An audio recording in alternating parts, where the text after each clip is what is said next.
Welcome. Today we're turning to the writer whom I consider the most talented in all literature, William Shakespeare. Now, selecting the best of the bard's works, it's a dangerous undertaking. Generally, he's credited with 38 plays, although many may have been a collaboration. And besides the plays, there are the poems, including 154 superb sonnets. But let's just stay with the plays. And what works they are. He wrote 10 delightful comedies, 10 fascinating histories, and those gripping tragedies. Now, saying the preeminent one of these tragedies, there's the rub. For should we select, say, the tragic romance of Romeo and Juliet? What about the assassination of Julius Caesar?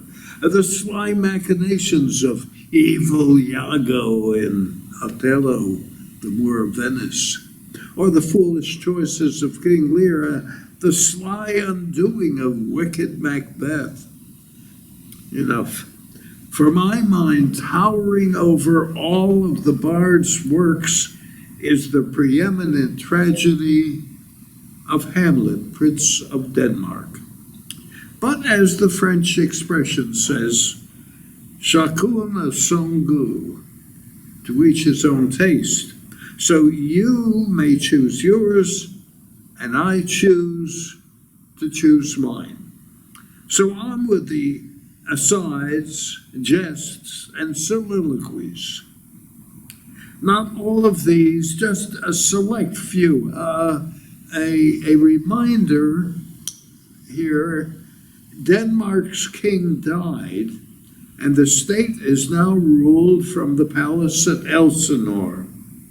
Hamlet first appears in Act 1, Scene 2. The new king, the brother of the former ruler and Hamlet's uncle, Claudius, together with the former king's wife, Gertrude, now the wife of Claudius, are all in attendance as the king jovially rules over the meeting of the nobility. Sitting apart from the attendees is the former king's son, Hamlet. Now, when the king speaks to Hamlet, "But now, my cousin Hamlet and my son," the morose prince's first aside, a little more than kin and less than kind. There are many asides in the play, but we sense right away the emotional sadness and hatred of the prince in his first appearance. We might also note that Hamlet has been deeply affected by being passed over for the throne. His mind and emotions are abnormal, and worse is yet to beset him. The king adjourns to revelries, and all exit save the prince. And then the first of those superb soliloquies. Oh, that this too solid flesh would melt, thaw, and resolve itself into a dew. Oh, that the everlasting had not fixed his canon against self-slaughter. Oh, God, how weary, stale, flat, and unprofitable seem to me all the uses of this world.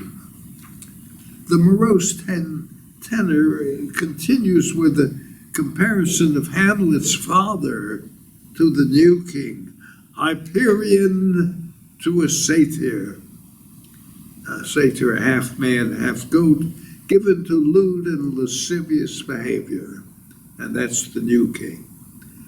Then Hamlet muses about his mother. Why, she would hang on him, the former king, as if increase of appetite had grown by what it fed on. Oh, frailty, thy name is woman. The speech ends with the practical thought, but break my heart, for I must hold my tongue. And here I want to apologize for my selection, here and throughout the talk. I admit I am ignoring some of the best writing of the play, for these musings not only sum up what has happened in Denmark and to the throne and to Queen Gertrude, it includes many masterful lines and insights into the deep agony of Hamlet's emotions.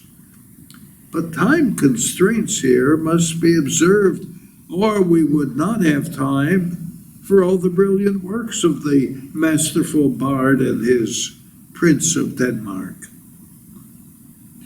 Now for Jests. Hamlet sees his college friend, Horatio, with two guards, and asks what brought him to Elsinore. Horatio: "My lord, I came to see your father's funeral." Hamlet: "I pray thee, do not mock me, fellow student. I think it was to see my mother's wedding." Horatio: "Well, indeed, my lord, it followed hard upon." Hamlet: Thrift, Horatio. The funeral baked meats did coldly furnish the marriage tables." After Hamlet's bitter jest, Horatio mentions having once seen Hamlet's father. "He was a goodly king," Hamlet. "He was a man, take him for all in all. I shall not look upon his sight again." Whereupon Horatio claims to have seen the dead king yesternight. Questioned by Hamlet, Horatio explains he was on the parapet with the two guards when the ghost of the former king appeared. Hamlet decides to join their watch that night. In scene 5 of Act 1, the ghost does appear upon the parapet. Hamlet follows the ghost, leaving the others behind. Then the ghost explains how while he was napping, the former king, his brother, stole upon him and murdered him. He also laments his wife Gertrude, having married the new king, but insists, "Contrive against thy mother aught, leave her to heaven." Hamlet promises to avenge the murder and proclaims, "Oh, one may smile and be a villain." He promises swift revenge, then found by his college mate and the two guards, he has them vow not to report what they have seen that night. Hamlet ends the scene with a rather bitter reflection. "The time is out of joint, oh, cursed spite, that ever I was born to set it right." Now here we must pause a moment. Now you and I, from the heights of our modern sophistication, we might reject the play, for we do not believe in ghosts.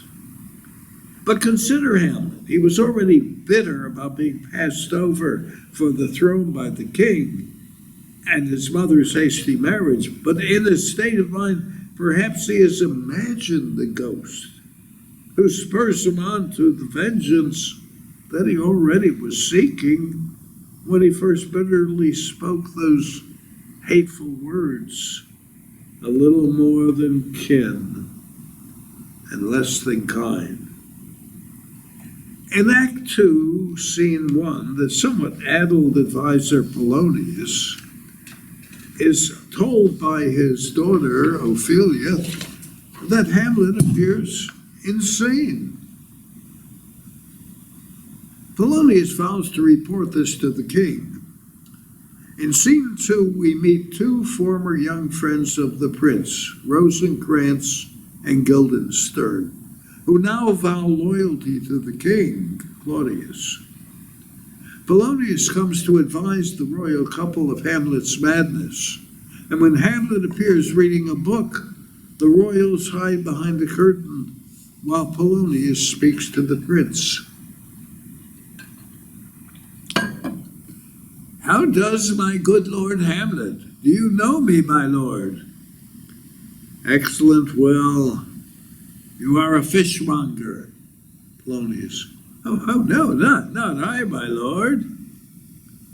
"Then I would you were so honest a man." Hamlet and Polonius continue their repartee until the befuddled Polonius says, I must humbly take my leave of you." Hamlet replies, "You cannot, sir, take from me anything that I will more willingly part withal." Polonius leaves, and Hamlet says, "Those tedious old fools." Now, Hamlet's two boyhood friends, Rosencrantz and Guildenstern, enter to a pleased reception by the prince. He does not yet realize their perfidy, but when he intones at length about his feelings, where I lost my place.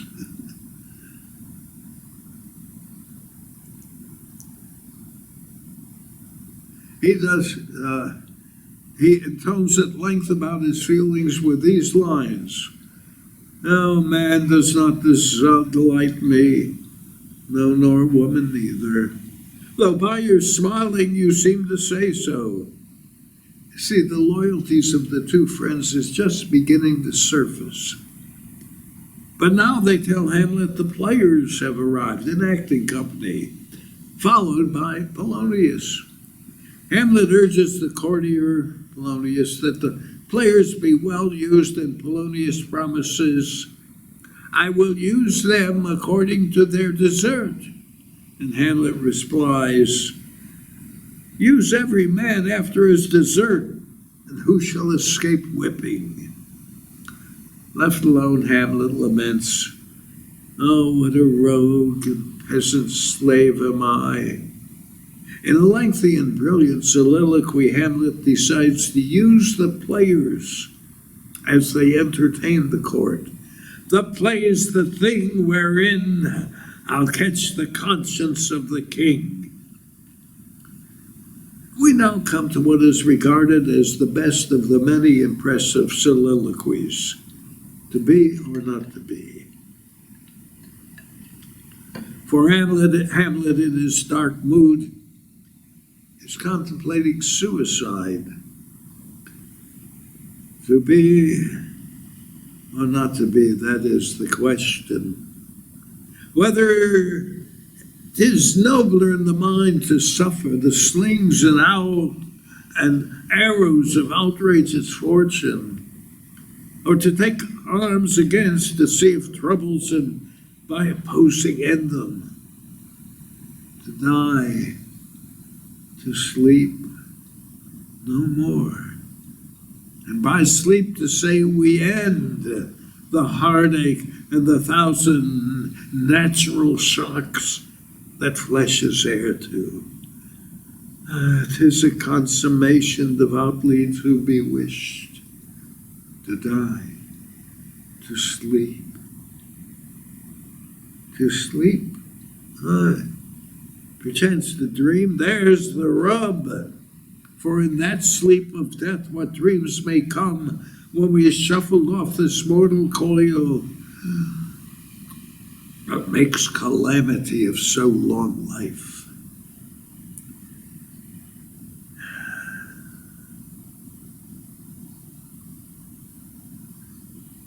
The fear of a suicide might be like what it might be like continues with this fascinating image.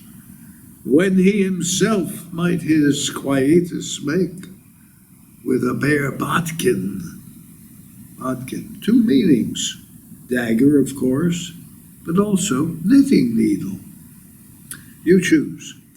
The final somewhat mad statement ends, "With this regard their currents turn awry and lose the name of action."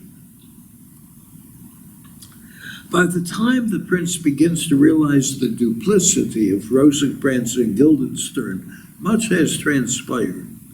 The acting company had done the script given them by Hamlet, in which a villain kills his brother and takes his wife unto him. Now the evil deuce twosome tell Hamlet his mother wants to see him, and obediently he starts for her bedroom, but pauses as he sees the king at prayer. Now may I do it pat. Now he is praying. And now I'll do it. And so he goes to heaven. And so am I revenged? A villain kills my father, and for that his sole son do this villain send to heaven. Oh, this is hire and salary, not revenge. Well, this physic but prolongs thy sickly days. As Hamlet leaves, the king rises and says, my words fly up, my thoughts remain below. Words without thoughts never to heaven go.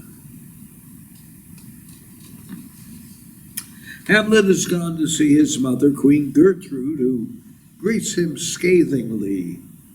Hamlet, thou hast thy father, meaning King Claudius, much offended.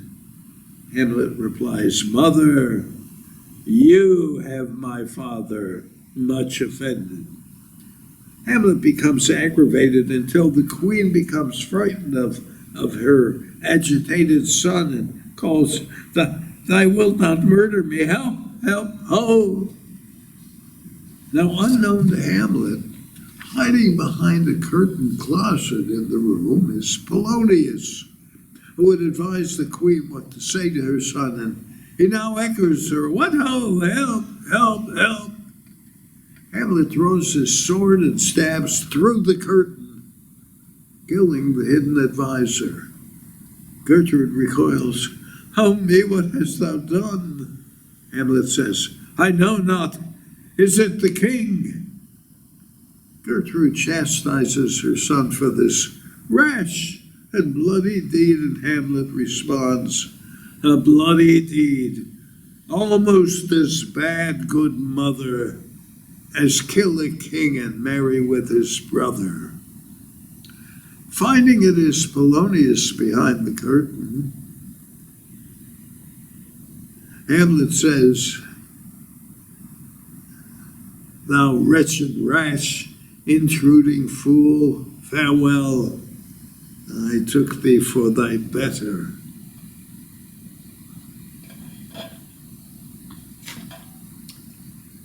The queen and the son engaged in further unpleasant exchanges, and suddenly the ghost of the former king appears, visible only to the prince, Hamlet, who notes, king of shreds and patches. Gertrude, seeing her son speaking, it appears through thin air, alas, he's mad. Having appeased the ghost, Hamlet tries to appease his mother. I must be cruel, only to be kind. The scene ends with Hamlet reminding his mother that her husband has ordered him, Hamlet, exiled to England, accompanied and guarded by his sometime friends, Rosencrantz and Guildenstern, of whom Hamlet says, whom I will trust as I will adders fanged. We now skip over to Act 4, Scene 2. The king, seeing Hamlet, asks him, now, Hamlet, where's Polonius? Hamlet had pulled him away from the mother's bedroom. Hamlet replies, he is at supper. Not where he eats, no, but where he is eaten.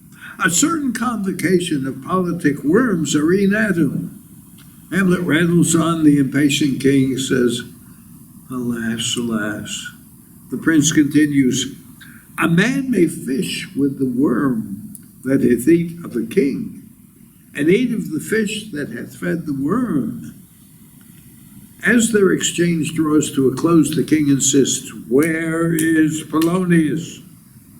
And Hamlet replies, "In heaven, send thither to see. But if not, seek him in the other place yourself. But you shall nose him. You shall nose him as you go up the stairs into the lobby." Hamlet then prepares to leave the king. "Farewell, dear mother." The king asserts, "Thy loving father, Hamlet." Hamlet insists, "My mother. Father and mother is man and wife. Man and wife is one flesh, and so, my mother, come for England." Hamlet leaves, and the king, now alone, reveals that he has asked England to achieve the present death of Hamlet. Do it, England.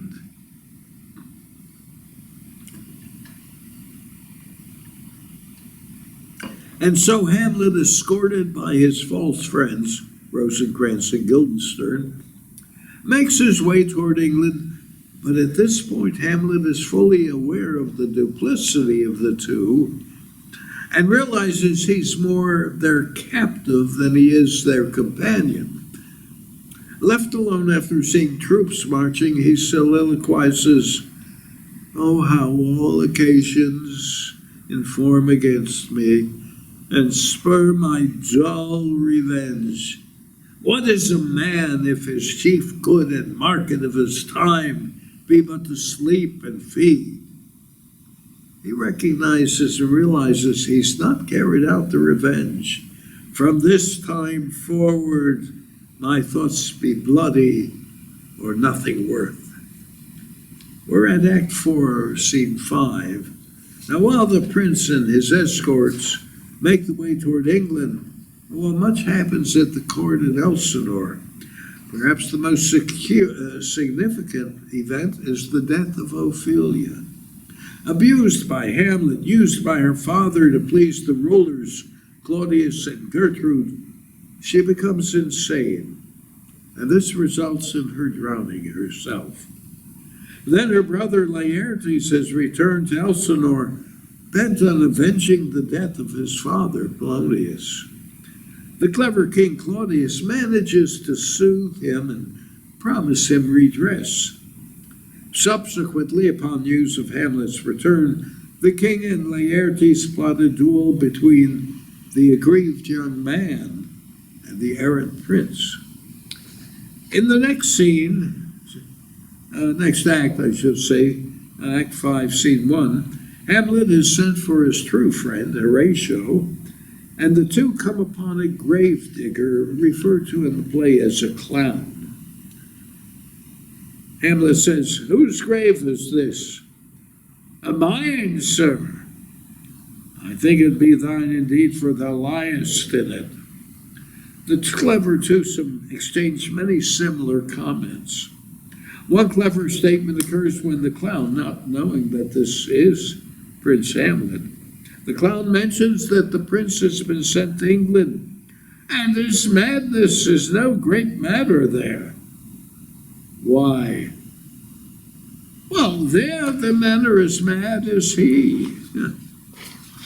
The clown, while trading quips with the stranger, continues digging, and he throws out of the grave and identifies a skull. "Yorick's skull, the king's jester."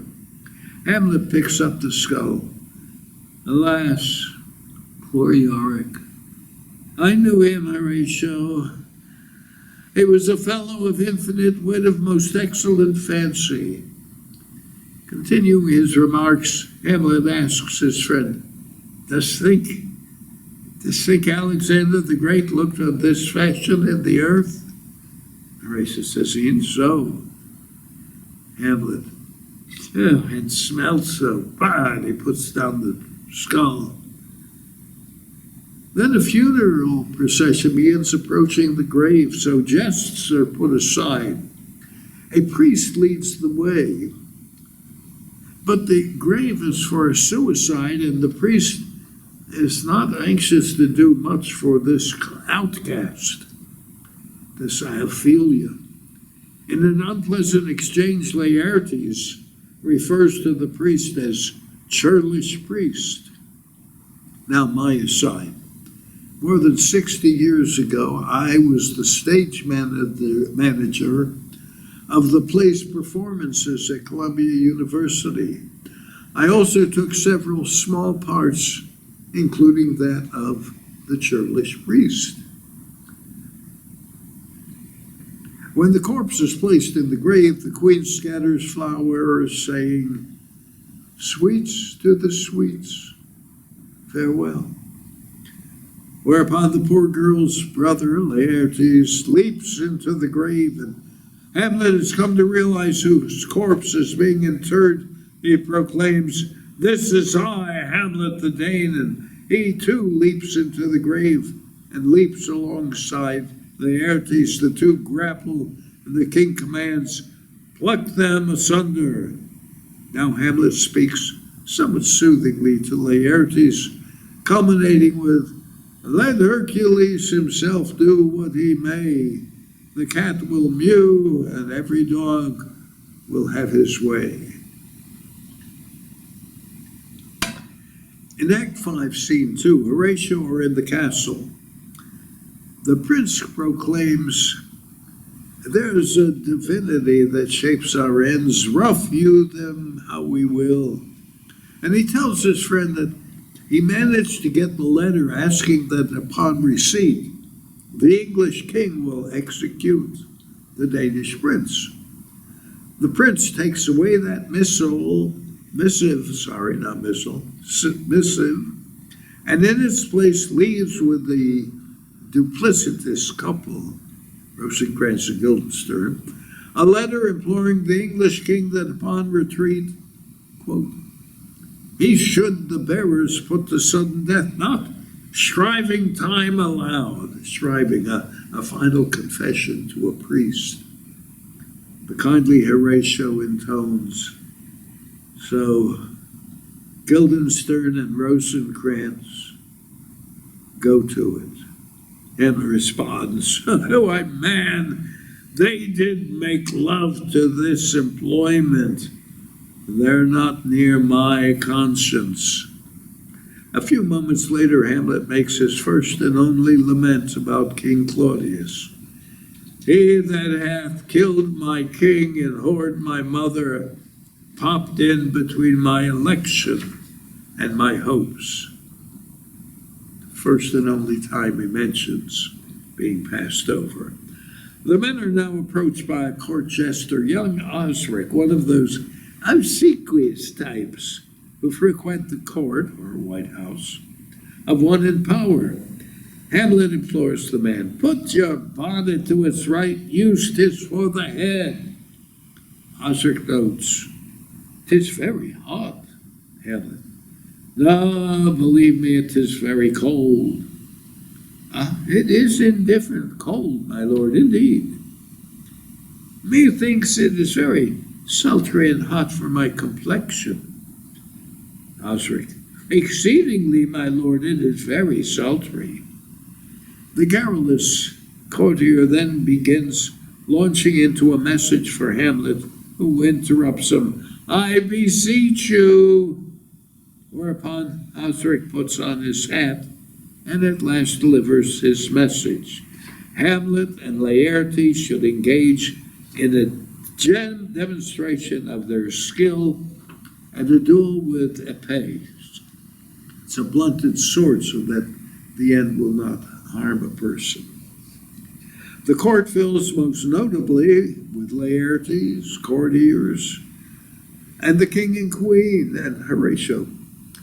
The king has brought with him a stoup, usually a large cup of expensive metal, a stoup of wine. He vows that if Hamlet strikes first, he will put into the cup an union, meaning an expensive gem. Of course, the cup is actually poisonous. Hamlet tries to apologize for killing Laertes' father, Polonius. After several apologetic words, he asks the aggrieved Laertes for generous thoughts that have shot mine arrow o'er the house and hurt my brother. And when in the duel Hamlet has the first hit, the king throws into the cup the union, probably a pearl. Hamlet asks that the duel continue, and to the king's consternation, his wife Gertrude takes the cup. Claudius cries, "Gertrude, do not drink." "I will, my lord." Does she know the cup is poisonous? The duel continues. Laertes is using a sword that is not blunted and has a tip covered with a deadly substance. At a moment before a new round begins, Laertes stabs Hamlet. As the two combatants scuffle, they change rapiers, and thus, when Hamlet strikes Laertes, he is unknowingly poisoning his opponent as surely as Laertes had done to him. Suddenly, the queen falls. The evil king says, she swoons. She swoons to see them bleed, and the dying queen replies, "No, the drink. I am poisoned," and she dies. Now, as he lies dying, the repentant Laertes proclaims, "The foul practice had turned itself on me. The king's to blame." The inflamed Hamlet attacks Claudius with the poisoned sword and then forces upon him the murderous cup. Claudius, like his wife and Laertes, dies, and the dying Hamlet instructs Horatio, who had asked to use that cruel cup and join Hamlet in dying, "Absent thee from felicity just a while, and draw thy breath in pain to tell my story." After a reference to the next king, Hamlet says his last words. The rest is silence. The loyal Horatio says, "Now cracks a noble heart. Good night, sweet prince, and flights of angels sing thee to thy rest." Indeed, the rest is lamentation. Good night, and thanks for listening.